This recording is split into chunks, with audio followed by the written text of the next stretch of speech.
Alright, what is up everybody? It is 1864, early March. As you can see here, we're building a redoubt. Should be done here in about 2 turns. We started about 4 turns ago. The goal here is, if I build it here, my hope is it'll limit his access to the James up the river towards Richmond. I'm not sure if that'll work, but you know, we'll see. I have about half a division there in Norfolk, as you can see. And over here on my west flank, he's got loyalties at only at 30%, so it's pretty low. Union 70, he's got 2,000 power there. I've got obviously the same cores that I've had there for quite some time. I'm guessing his troops are coming from up the north up there, but we'll see. It'd be nice to get some intel on there. So yep, so I'm trying to use partisans as best as I can to kind of get up there, get in his back. You see here he's got a one-size depot, so I may try and get back there at some point, take that depot out to limit his ability to move from the west. Now, over here in the Western Theater, as you can see, I'm starting to bring guys down to entrench. The idea being that if he goes ahead and takes Vicksburg or lands in Mobile, then hopefully I will have established some entrenchment lines down here to allow me to relocate, if I need to address any sort of incursion from Mobile or Vicksburg or whatever. But it's nice using these militia guys because they don't really do anything otherwise. But if I'm setting up them on the river here, one, it's good for defense behind the river, but then two, if he wants to sail ships up through there, if I have sufficient entrenchment, I can fire on them. So now up here, up in northern Tennessee, up in Nashville, I'm trying to rush forward, establish defensive lines behind these rivers. As you can see, I've got a corps coming up here. He's going to hang out behind that river. He's got, let's see here, 3 divisions, it looks like. Although 2,500, it's got to be more than that. It's probably 4 divisions. And then Polk, which only has 2, but he's also got this hilly terrain for defense. I don't think he'll attack me. Doesn't look like that's something he's going to do. I don't know what he has back here. I know he's got core, Lions Corps. Looks like he's shifting. Either he's going to stay in Nashville, or he's going to shift him over towards Memphis. What I'd like to do is, if he moves out of Nashville with that corps under Lions, I'll have my army under Beauregard here with these different corps. Maybe I can push forward and make a move on Nashville. So as you see here. Now my other army here under Johnston, as you can see, pretty good strength. Got a couple corps here set up so that if he attacks me, I'll have the hills, or rather the forest. Now you can see he's really shifting a lot of power here. He's got that 1,600 force up there, that 2,700, that 4,000, that 3,600.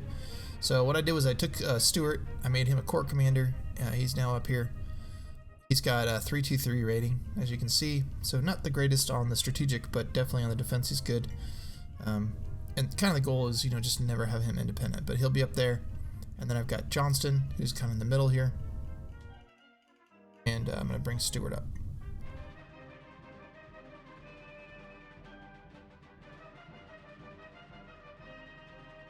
So Army Mississippi's moving, obviously. Let me go back here. So I want to have a three front here. So to the left, Johnson, to the right, there, and then right behind Johnston across that river. See where that militia guy is. That's kind of like my fallback. It's just hard with as many corps that he's bringing down. I'm trying to bring this division up to give Stuart a 3-division corps, and he'll be to the left of Johnston.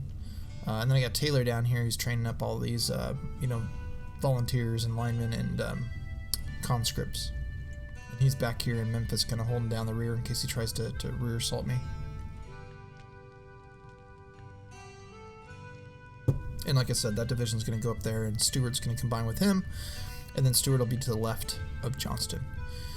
Here's the build screen, building artillery, and then also putting a bunch in the line infantry. I'm feeling pretty good about this number, this 213. That's not really all that bad for the Confederacy. It's a pretty good number. It's a pretty healthy number.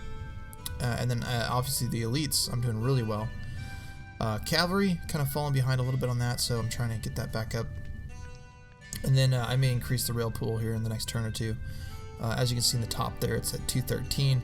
with all the movement I'm doing, so I'm gonna probably invest in that next turn. Here's I start out with the initial amount of 1,000 because I did some of those events, and then I burned through it with what I showed you I had. This is a little battle here, nothing big to talk about, and then Rosecrans. So that's the thing in there is he had 58,000 troops right there. Doesn't include what's behind the river up there in Fort Donelson. So, all right, blockade. We got 6 money, 6 war supply this turn.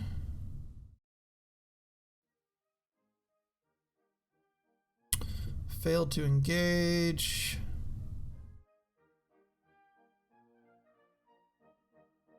Yeah, so he was able to get out of there.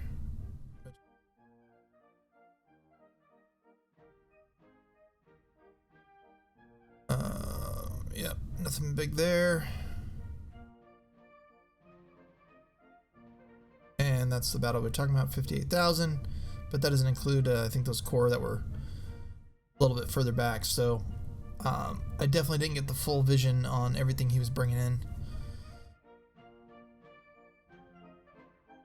Select there, for example, he's got 3 divisions, and yeah, so.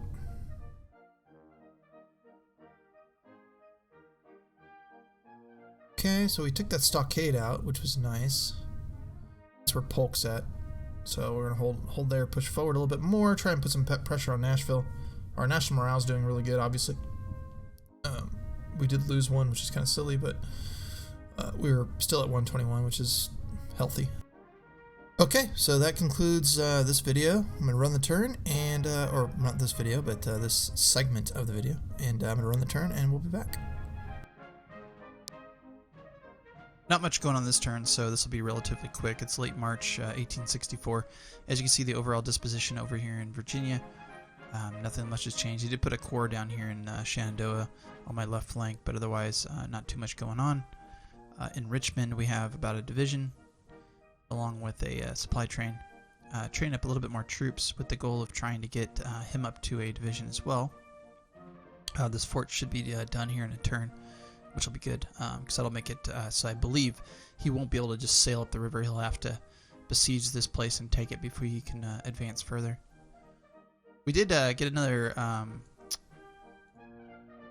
brig, which is kind of interesting. I didn't realize we would get more simulated I guess events in 64, but we got another brig, so that's good.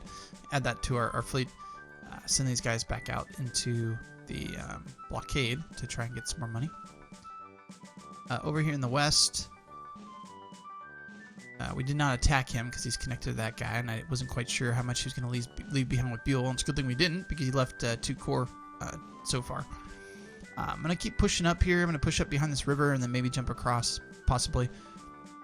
Really just with the goal of threatening Nashville to kind of force him to keep behind a relatively large force to deal with this army over here.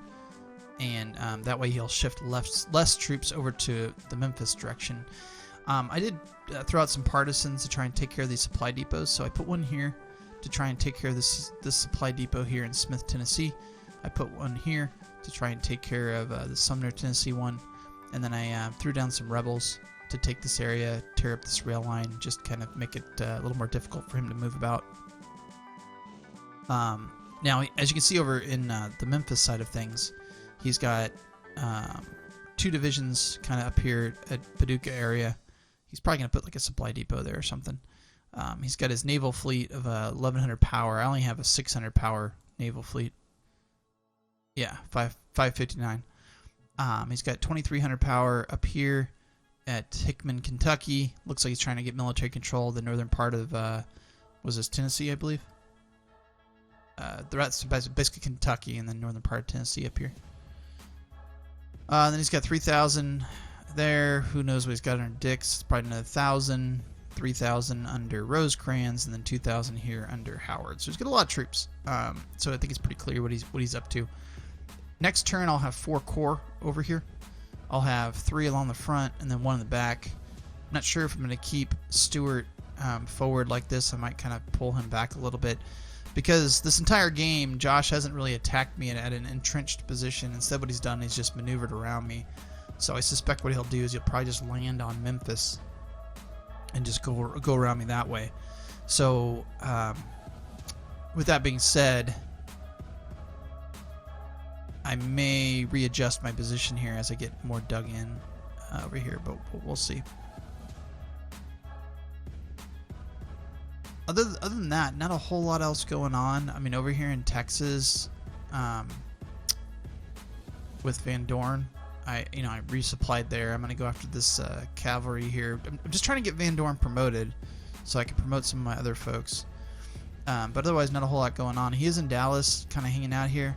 And what I'm gonna do is I'm gonna dig in at Houston and Austin, and kind of force him to take me out that way if that's what he wants to do.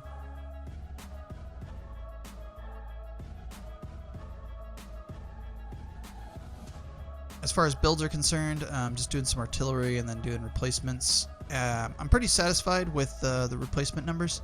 We're going into the spring, and we were able to get these numbers down to a manageable level, so that's good. Cavalry we're still hurting a little bit, but otherwise we're doing pretty well. And then as you can see, the artillery isn't too bad off. Put money into the rail pool.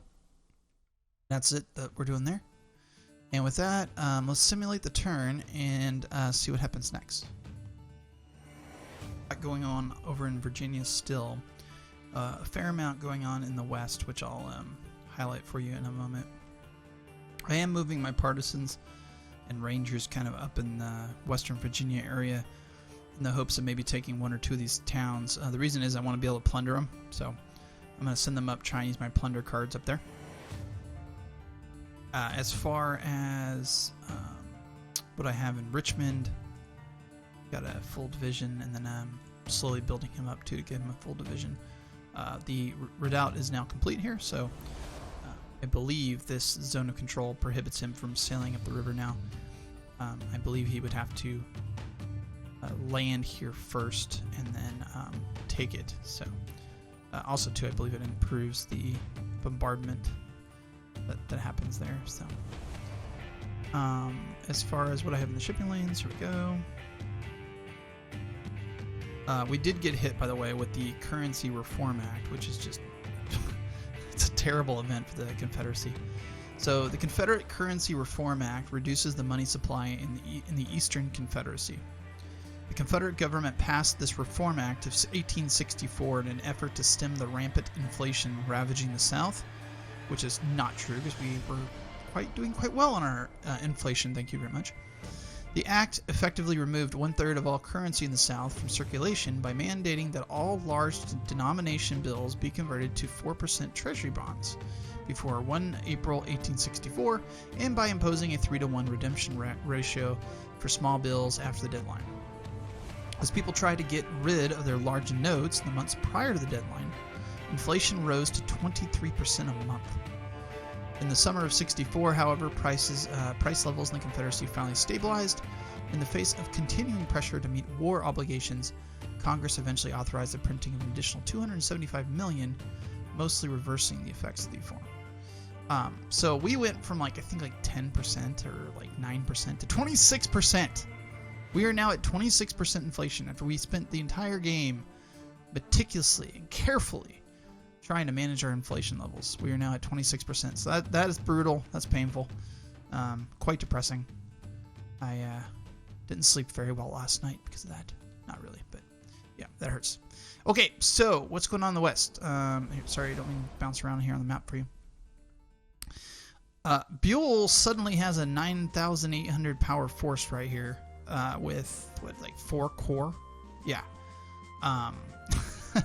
And so I guess he changed his strategy. He went from going after Memphis, I guess, to reverting back to pushing towards Chattanooga.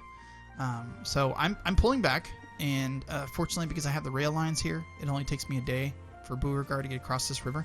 I suspect what he'll do is he'll move to here. I don't know if he'll try and push all the way down to Beauregard in one turn. He has to know that I'm going to pull back because I have 3,300 power force versus his 9,800.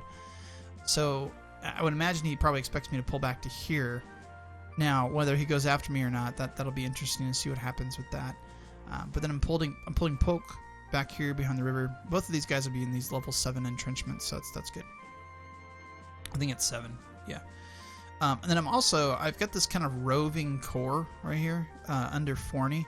Right now he's connected to Johnston, and I kind of have him bouncing back and forth between the two armies, trying to anticipate where he's going to attack.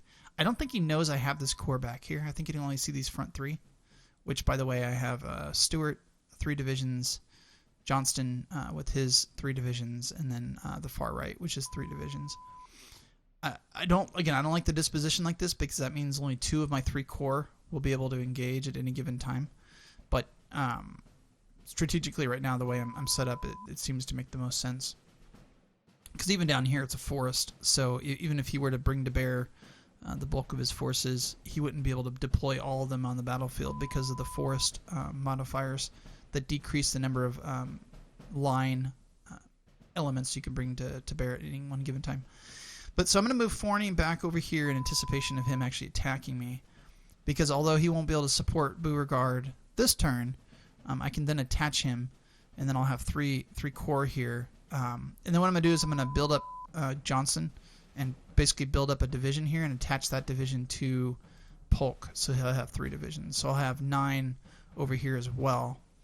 I don't necessarily like dividing up my army like that, but because I am dug in, and he's been the one that has to be the aggressor, I feel pretty comfortable about it, because also too, this is hill landscape, and it's behind a river, and then back here are mountains, and then over here are hills. So I'm in a really good defensive spot, notwithstanding the numbers he would bring. And honestly, between the extra division I would add to Polk and then the extra corps I'd be bringing over, I wouldn't be that far behind in terms of power numbers versus what he's bringing down on me at the moment.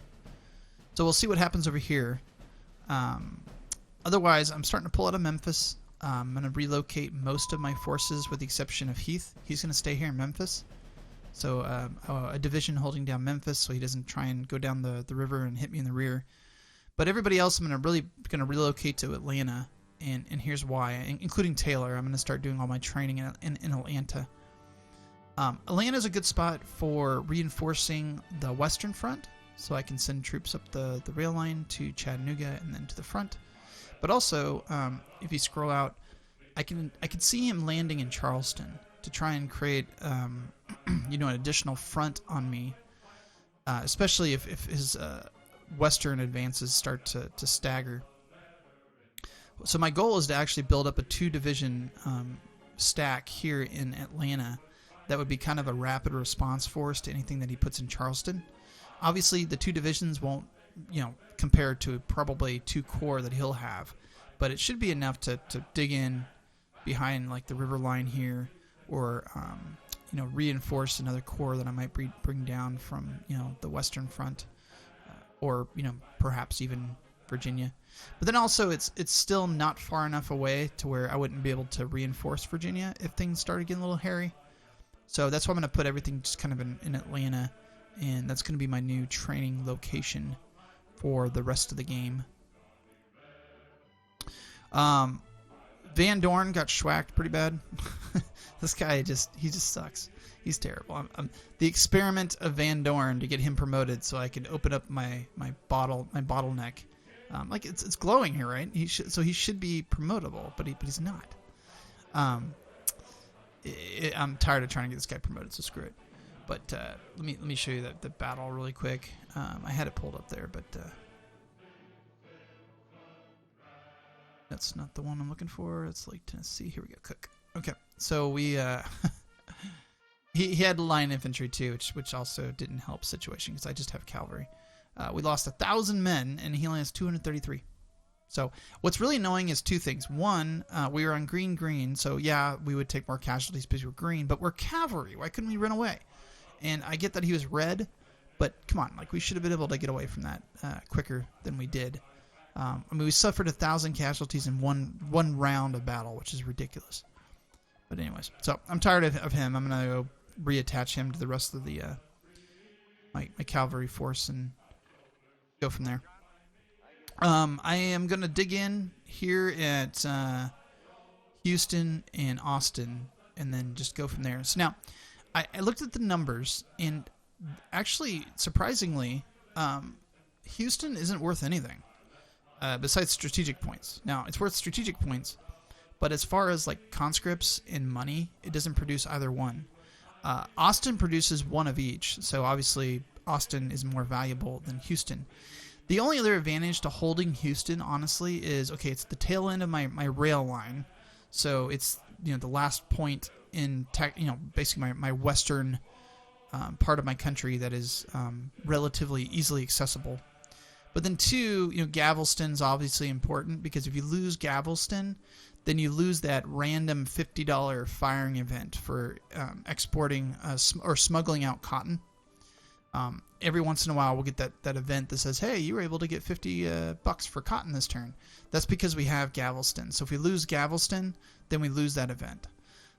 So what I'm going to do is I'm just going to dig in both of these here, and then depending on which one he tries to attack, I'll just combine my forces and use that. And if I can't hold it, fine, whatever. Again, my ultimate strategy is going to be over here, kind of east of this big river here. So I honestly, at this point, don't even care if I lose the Mississippi necessarily. I've been able to hold New Orleans the whole game, which is just phenomenal. So at this point, once I lose it, if I lose it, I've been able to really cash out on having New Orleans plus Memphis. I mean, we still have Memphis, and it's April 64. So, all right. So builds, I'm just going with militia from now on. I'm going to combine these guys into units of 2, take them down, get them trained up to line infantry, and then building artillery separately, and then doing the replacements where I can. Although it's going to be painful, because now that freaking inflation is pretty brutal. I'm not doing rail pool this turn, but I do want to try and keep doing it as much as possible. And with that, let's run the turn and see what happens.